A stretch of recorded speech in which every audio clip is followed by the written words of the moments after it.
Good afternoon, and thank you for attending today's second Smart Manufacturing Hub presentation featuring MEMX. My name is Nick Smith. I'm the Director of Corporate Partnerships at SME, and I have the pleasure of introducing our next speaker, the CEO of MEMX, Mr. David McPhail.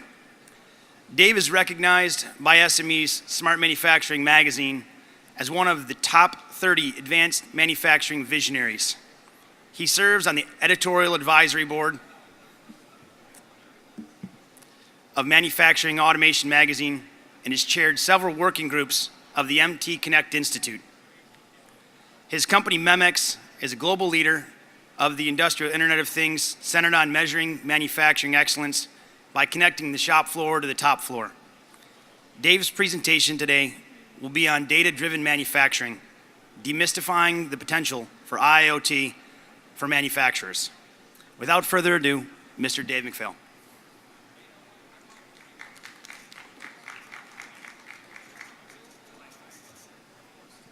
Perfect.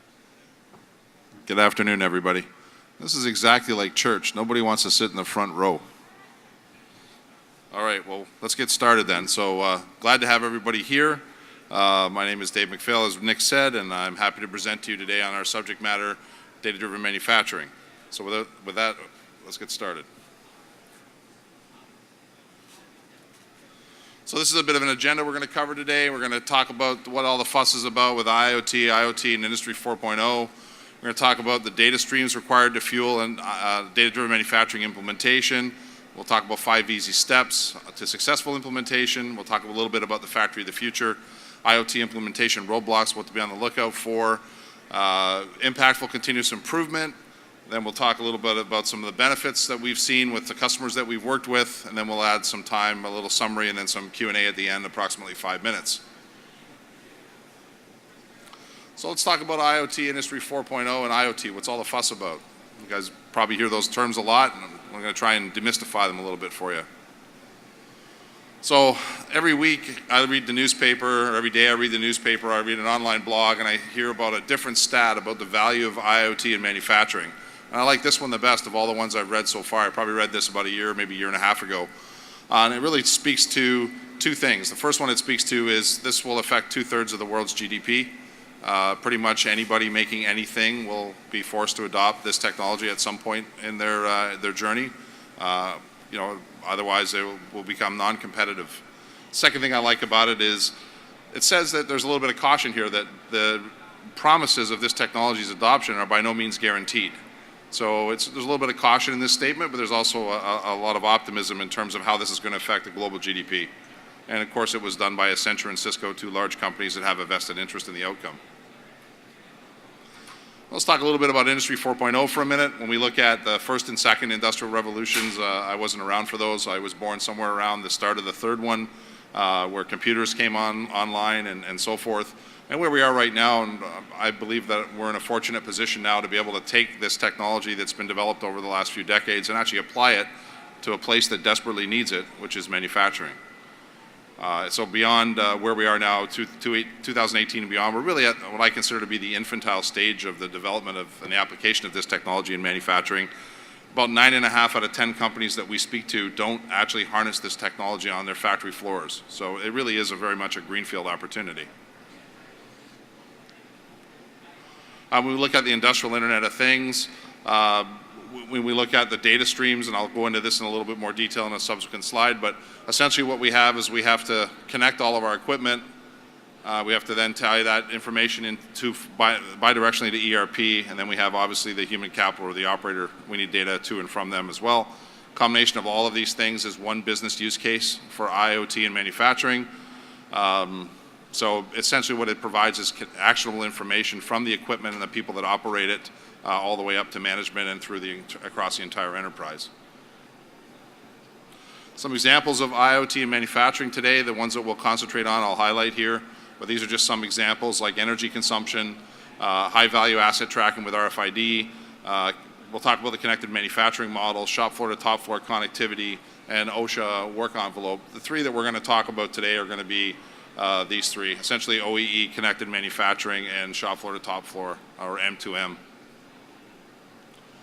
When we look at where we are in this revolution/evolution, we're pretty much at this point where we call it the connected manufacturing model, where in order for this technology to be truly valuable to manufacturing, every single asset that produces anything needs to be connected.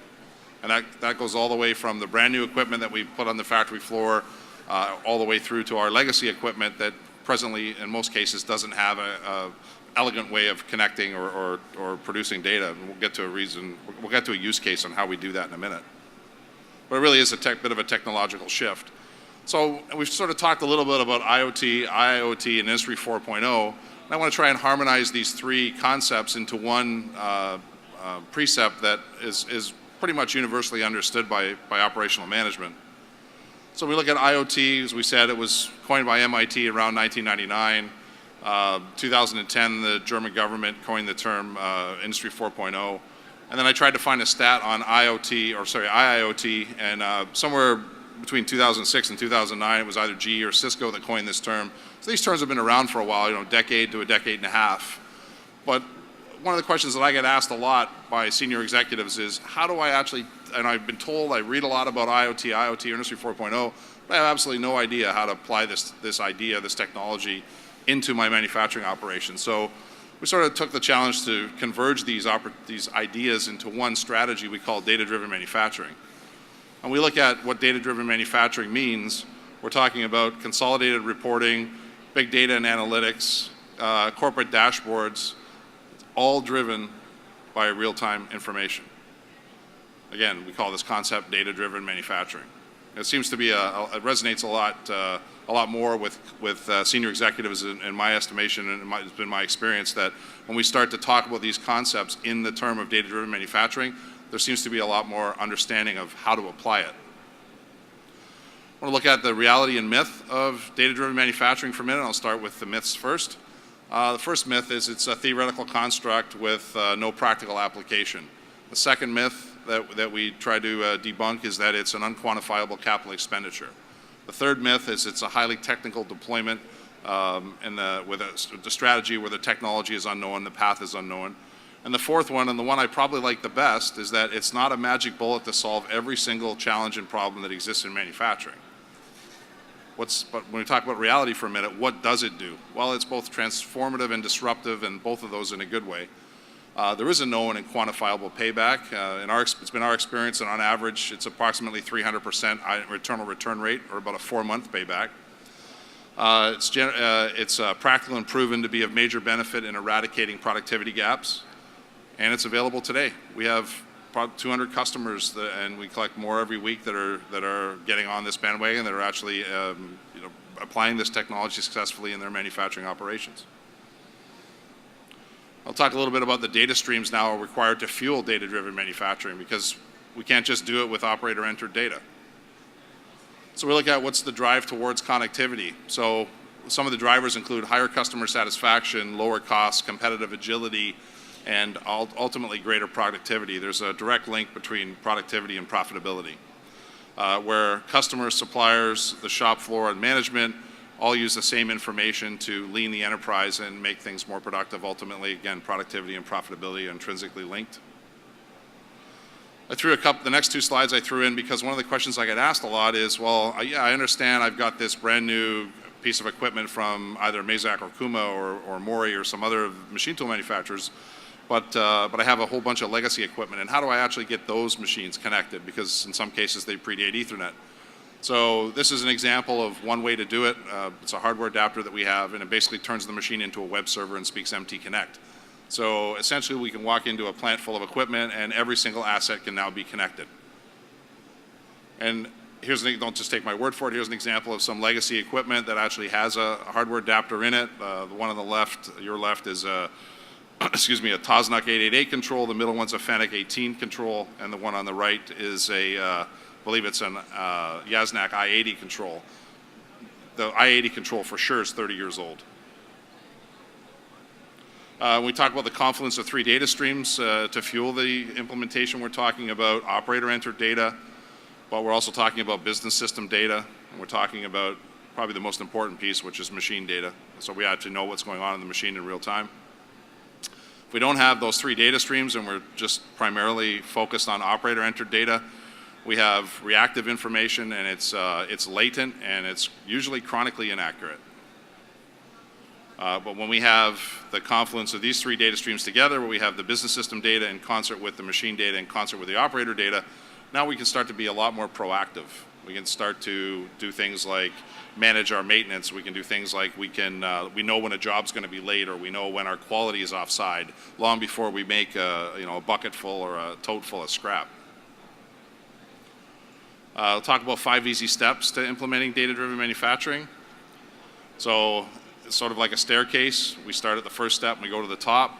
The one at the top is, I'll start at the last one first, the monetize one. That's the one that the person who's going to sign the check for the project is the only one that's the only step that person cares about. How do I monetize this investment? But before we do that, we have to connect, and we have to visualize, analyze, optimize, then we monetize. I'll just give a little brief summary of each one of these steps in order. So when we connect, we're talking about connecting all of the electronic machines like MT Connect, Fanuc Focus, or OPC. As I told you earlier, there's a hardware solution, ours or even from a competitor of ours, ability to take the data out of legacy equipment. And we have the operator data and the business system data. So the first step is we got to connect all of these data streams together via Ethernet. The next step is we visualize that data. So we do either whether it's mobile tablets or phones. We have operational management team has that data at their fingertips. We have and-on screens that we put up around factory floors that actually give people the ability to understand how their behavior impacts performance. Obviously, this data can either be put in a server, on-prem, or in the cloud. And then web-based intuitive dashboarding for people to dig into the details and actually understand what the constraints are. There's 3 things in any company that constantly change. There's the people, there's the equipment, and there's the product that the company makes. Anytime one of those 3 variables change, usually productivity suffers. The next step is analyze. So we do things like we can filter criteria using machine, work cell, by product, by shift. Look at trends, so identify any trends, offside trends or benchmark trends. So here was a good day, here's a bad day. What's our gold standard? Where are we now in relation to that? So we can identify these trends quickly. In most cases, with this type of technology in place, you can actually identify trends long before the end of the shift. So at 11 o'clock on a Monday, when you're having a bad day, it doesn't mean that we have to finish the day in the same spot. We can actually improve the operations between 11 o'clock and 4 o'clock if that's when the shift ends, and at least pick up some of the slack that we encountered earlier. And then it's all the reporting capability of being able to tie this data to the work order that's running on the floor, or the shift, or the product, or the machine, or in other words, being able to slice and dice this data in multiple different ways to drive different parts of operational management. When we talk about optimize, to bucket this time, this lost production time, into one of 5 categories of effectiveness: machine effectiveness, shop effectiveness, job effectiveness, maintenance effectiveness, or system effectiveness. Again, this is an important piece because continuous improvement is so much more impactful when it's driven by real-time data. And then, of course, the last one, which is the one that the financial people care about, is ultimately the return on investment. We're talking about 20% productivity or profit increase on a 10% increase in OEE on average. So if our benchmark OEE in the plan is 40%, we take it to 50%, usually that generates approximately a 20% increase in EBITDA to the bottom line. So the numbers are very compelling. And as I said earlier, 300% on average internal return rate. Let's talk about Factory of the Future and harnessing the power and promise of data-driven manufacturing. So the how. So this is a big one for us. We believe that operators come to work every day and they really want to do a good job. So we need to empower them and give them the tools to be part of a solution, not just rather simply pointing out that there's a problem. So that's a big one. Initiate and sustain a culture of teamwork. So when we have one set of objective data where the entire operational management team, whether you're in production, scheduling, maintenance, pick the responsibility that you have on the team within the company, when you have one set of data to work from, people start to work together. They start to, there's no finger pointing. There's no, well, that's a production problem or a maintenance problem. No, it's our problem, and here is the problem, and here's how we're going to fix it.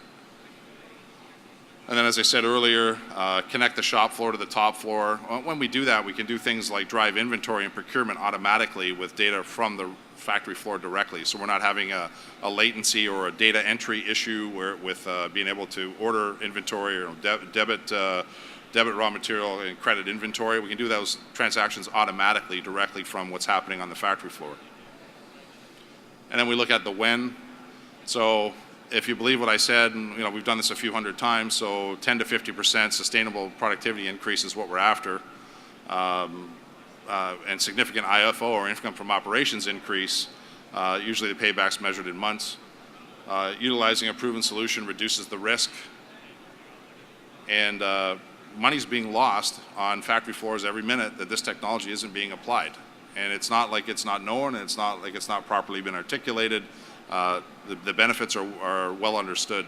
It can be easily translated and disseminated to manufacturing at large. So I'm kind of mystified sometimes as to why people don't take advantage of this technology quicker than they actually do. When we look at how data-driven manufacturing comes alive on the factory floor, or the factory to drive what's called the factory of the future, well, we said evidence-based real-time data is the absolute key. We must have that. Must tie it into work order and production scheduling in our ERP system. If we want to get more elegant, we can do RFID and work in progress and attenuate that so that we can actually see where our high-value tooling is or our high-valued assets are in aerospace. A piece of landing gear has 50 operations. It went through operation 30. Where is it right now? If we had RFID on the factory floor, we could pinpoint that immediately rather than looking through multiple pieces of dunnage to try and figure out where that part is to move it to the next op.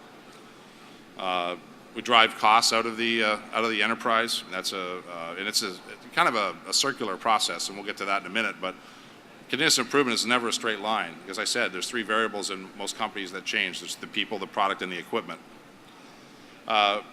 Benchmark analysis and take corrective action. So we can take corrective action way quicker than if we're collecting the data manually or not at all.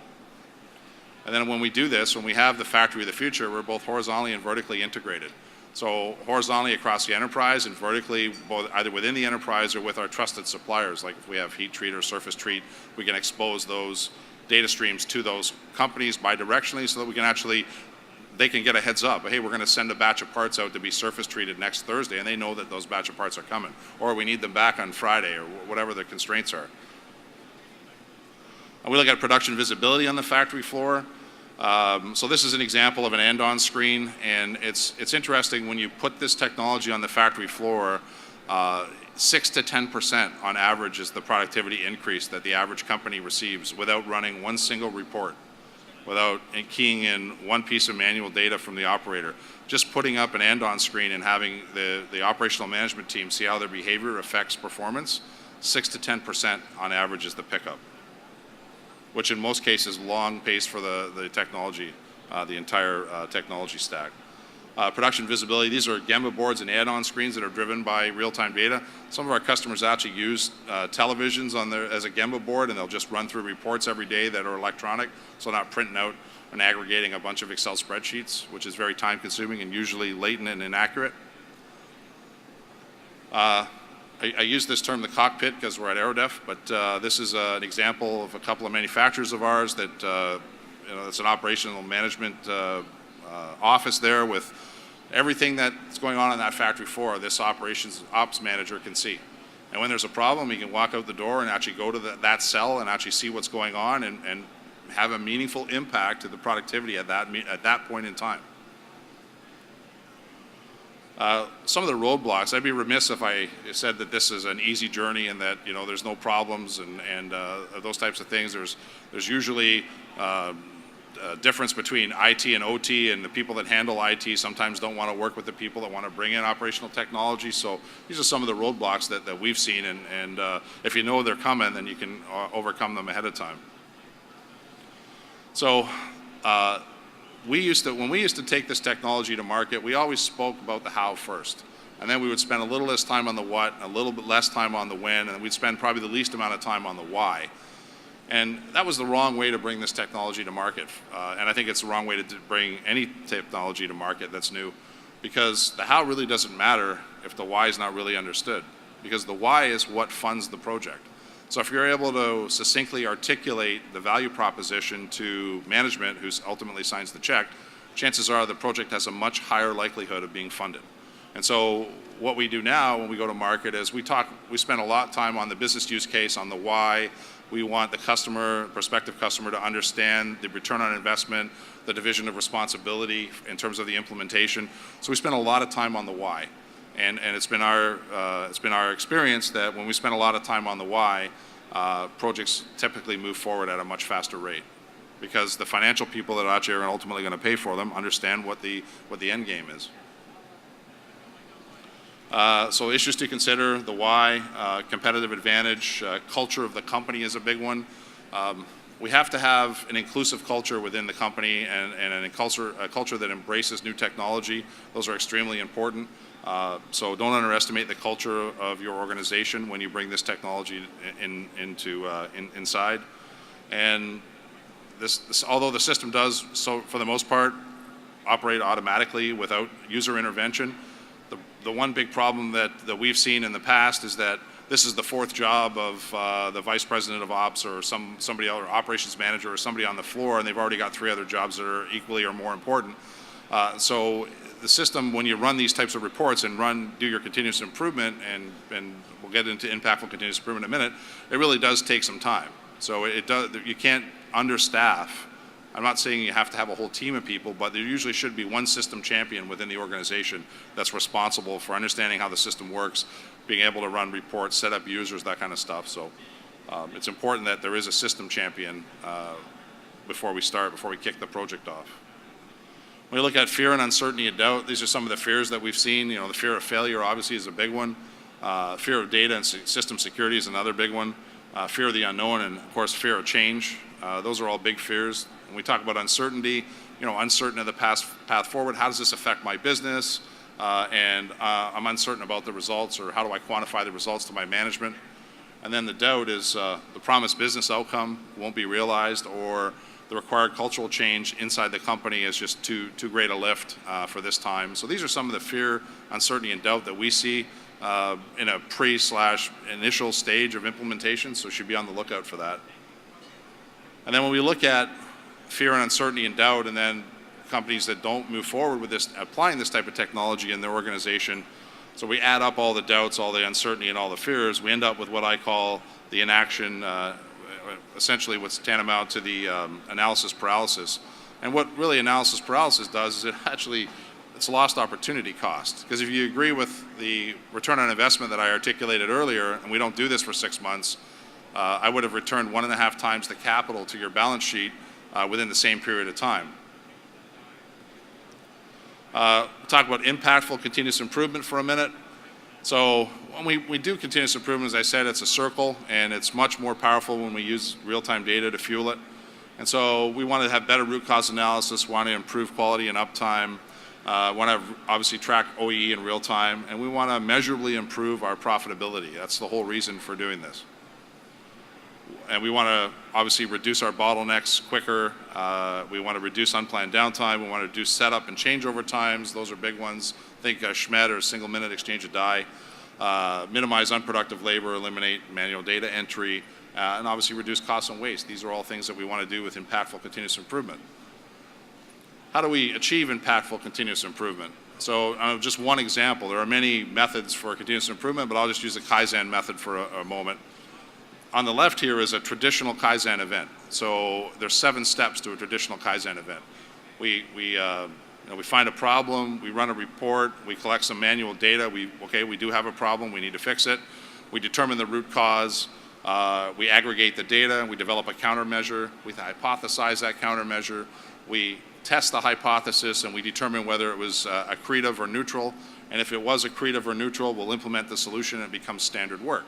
So really what we're doing is we're spending time on collecting data here, determining and aggregating that data here, and then testing and collecting more data here. And that's really time wasted in what I call non-value added activities. They're necessary if we don't have a data collection system, but if we do have a data collection system, we take our traditional 5-step Kaizen event, we reduce it to a 7-step to a 5-step. where we do all the same things, but we don't have to collect any data now. We just look at trends. We say, okay, we have a trend in the negative direction. We run a report. We hypothesize a solution. We implement it. We run another report over the shift or over the maybe 2 shifts or 2 days. And then if it's accretive or neutral, we'll implement the solution. It becomes standard work. So actually what we're doing is our emphasis is shifting to the value-added work in continuous improvement, which is hypothesis and implementation ultimately to standard work. Some of the benefits of impactful continuous improvement that we've seen, Q&A setup time reductions, team meetings with accurate data, so there's no finger pointing back and forth between different parts of the operational organization. Planning based on real-time data, so we have a real schedule that moves and shifts with the challenges of production. Alerting and non-conformance, so we're not making a whole bunch of substandard parts and then unfortunately sometimes shipping them to our customer and they tell us that there's a problem. Reducing non-essential walking around time. There's probably two other dozen benefits we could stick on this slide, but these are just some of the benefits of impactful continuous improvement that we've seen. This is another example of a lean project Gemba board driven with real-time data. I want to go through one quick example here of, okay, so how, you've heard of me talk about the improvements and the benefits, but I want to do it with real numbers here. So for this part discussion, we'll focus on 30 machines, 5 days a week, 16 hours a day, and a relatively low loaded labor cost of $85 an hour. 65% of our customers are in aerospace, partly because the loaded labor cost is probably the highest of any industry that I'm aware of. When we look at the cost of the project, it's 30 machines. We're doing 15 of them. 50 of them are legacy, so we're actually having to add a relatively inexpensive hardware adapter. And we're going to focus on a really conservative 5-minute per machine per hour pickup or increment based on 3 minutes of increased OEE and 2 minutes of increased visibility. So that equates to an 8% increase in overall equipment effectiveness. So if we had done this implementation, what would the benefits have been? Well, we would have saved 5 minutes per machine per hour. We would have saved 40 hours per shift on all machines. We would have spent $150,000 on a project like this, but we would have generated $850,000 in the first 12 months of implementation, or greater than a 400% IRR. The project payback would have been less than 3 months, and we would have, over a 3-year period, generated approximately $2.5 million of increased EBITDA. This is a typical, there's no special math in this calculation. This is a typical project when you take this type of technology and implement it. Areas to explore for benefits. These are some of the critical business challenges that drives the need for this technology. It's obviously rising business costs, reducing operating costs, productivity and asset utilization, data collection accuracy, and then continuous improvement initiatives, as I said in the previous section, was much more beneficial when their impactful continuous improvement is driven by real-time data. Factory on the left here is what we typically see when we start. Most companies that we start with are sub 40% utilization, and there's 5 areas of essentially 6 big losses, but 5 of them here are maintenance, setup, downtime, small stops, and speed loss. I don't know what your reality would be, but I imagine it would be somewhere in here. Maybe you're a little bit lower on setup and a little bit higher on maintenance, don't know, but this is a typical factory on the left. The goal is the factory on the right. We want to have 85% of our time to be productive. We want to save 15% for these losses. We want to reduce these 6 losses down to less than 15% of our 100% operational time. And I'd be lying to you if I said, well, there's one magic bullet, and we know what it is, and we find it with every customer that we work with. We usually get our customers from 40% to 85% over the 6 to 9 month period in some cases. However, it's a bunch of little things that change. There's no one massive increase in capacity utilization that I can attribute to one root cause. It just depends on your constraints. But here's an example of a bunch of small ones. Reducing our downtime 3 to 8%, our operator productivity increase 1 to 10%, our real-time visibility and alerts 2 to 5%, and on and on and on. Value stream collection analysis 4%. The point is, all of these little numbers add up to a very large number, so somewhere in the order of 10 to 50% productivity increase. Here's just some subset of some success that we've had with our customers, and I'm not going to read all these, but these are, as you can see on the left, this is a very large swath of manufacturing. It's not targeted to one particular industry. We've done work in food and beverage packaging. We've done work in fabrication, obviously aerospace parts, as I mentioned, automotive parts. The constraints are the same. So although everybody thinks they have unique challenges, when you boil it down to trying to increase the capacity utilization of the factory, it really is a problem that's a global problem, and it's systemic across a myriad of industries. So 25 to 60% OEE, 25% overall improvement in enterprise aerospace companies. I could have 10 slides on here with 10 different sets of constraints. Here's some other ones. 42% boost. Sorry, I went one too far. Eliminate machine downtime. I mean, I don't know what your reality is or where you fit on this journey in terms of what problems you're trying to solve, but I imagine somewhere in here between some of these numbers is where you'll sit. The point is here, hopefully we're inspiring you to get started. In summary, so this is being successfully applied today. This is not, again, a theoretical construct. Benefits are extremely compelling. The why should always be the first question that gets answered before we talk about anything to do with the how. Metrics require data to function. Real-time data is the most accurate. And security has to always be part of the discussion. The worst thing we can do is hook up all of our equipment to some Best Buy type router, not think about internet security, and then get hacked. And it has happened, and it can be prevented. So security needs to be part of the discussion. And with that, I think I'm at the Q&A portion of and I got about 6 minutes, I think. Does anybody have any questions for Dave? Raise a hand, I can run a mic over to you. Not a question, guys? We're at booth 459, so if everybody's too shy, we can come over there and talk to our sales guys. Dave, we have a question here for you. Well, it's actually not a question, sir. It's a compliment because your presentation was so spot on and wonderful that I don't have any questions. Oh, okay. Well, thank you very much. All right. Anything else for Dave, folks? All right. Well, how about a round of applause for Dave? Thanks, Dave. We appreciate it. Thanks very much.